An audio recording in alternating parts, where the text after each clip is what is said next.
The Raven by Edgar Allan Poe. Once upon a midnight dreary, while I pondered, weak and weary, over many a quaint and curious volume of forgotten lore, while I nodded, nearly napping, suddenly there came a tapping, as if someone gently rapping at my chamber door. "'Tis some visitor," I muttered, tapping at my chamber door, "only this and nothing more." Ah, distinctly I remember it was in the bleak December, and each separate dying ember wrought its ghost upon the floor. Eagerly I wished the morrow. Vainly I had sought to borrow from my books surcease of sorrow, sorrow for the lost Lenore, for the rare and radiant maiden whom the angels named Lenore, nameless here forevermore. And the silken, sad, uncertain rustling of each purple curtain thrilled me, filled me with fantastic terrors never felt before, so that now, to still the beating of my heart, I stood repeating, "'Tis some visitor entreating entrance at my chamber door, some late visitor entreating entrance at my chamber door. This it is, and nothing more."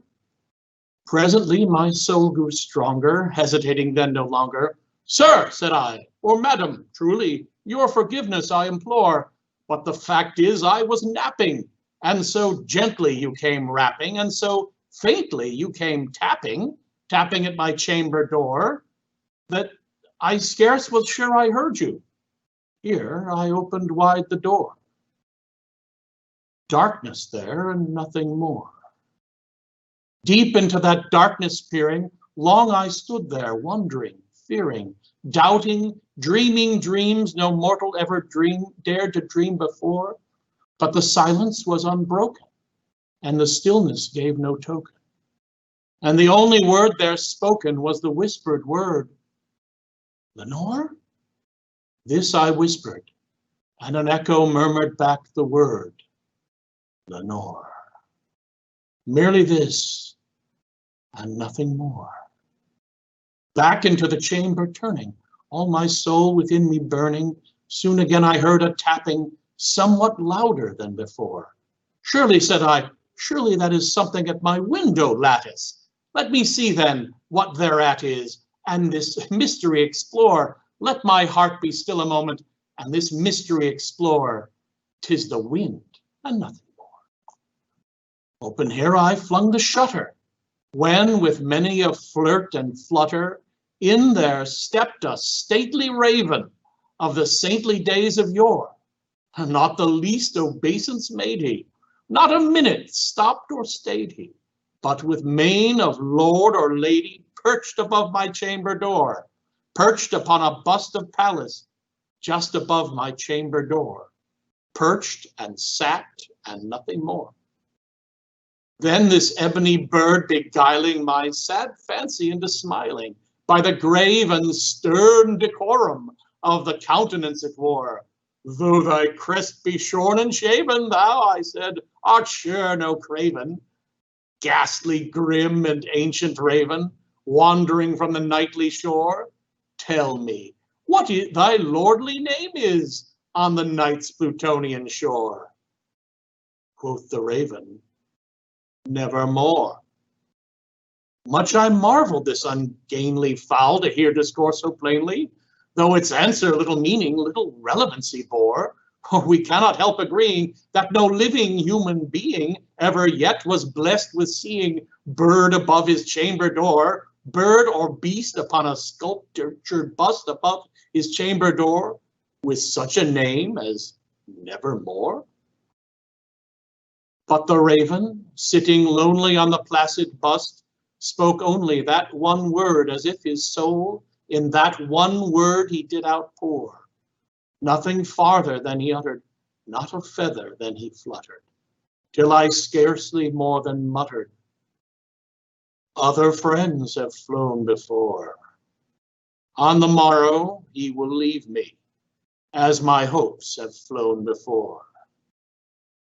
Then the bird said, "Nevermore."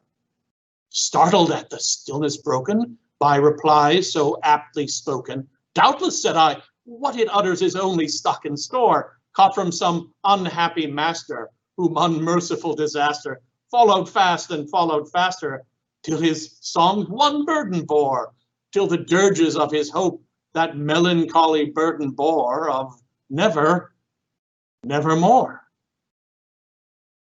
But the raven still beguiling all my fancy into smiling, straight I wheeled a cushioned seat in front of bird and bust and door.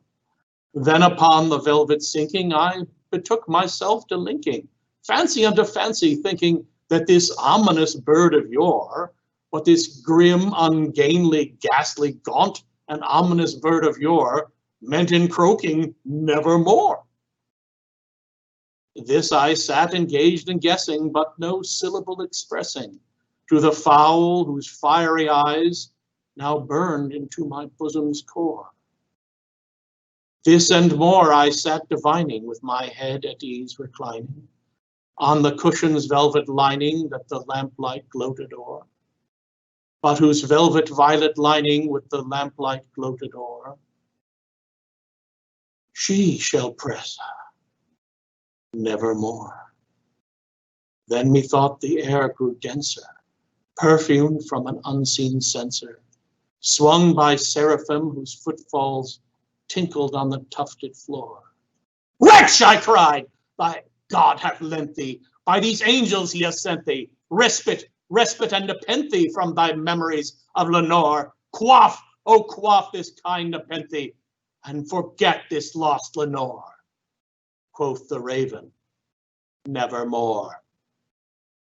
Prophet, said I, thing of evil, prophet still, if bird or devil, whether tempter sent or whether tempest tossed thee here ashore, desolate yet all undaunted, on this desert land enchanted, on this home by horror haunted, tell me truly, I implore, is there balm in Gilead?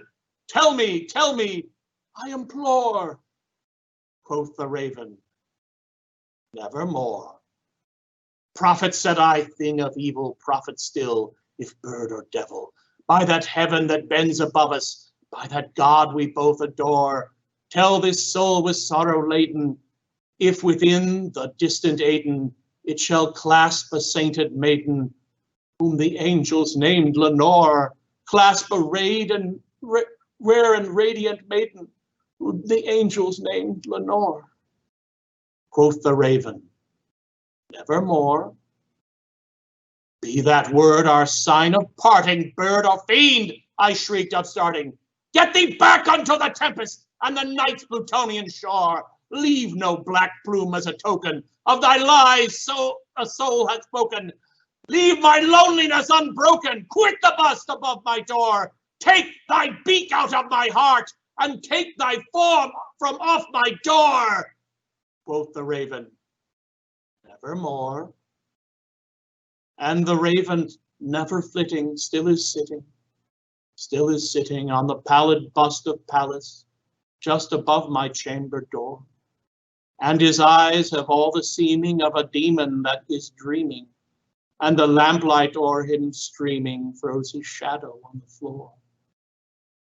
And my soul from out that shadow that lies floating on the floor shall be lifted nevermore.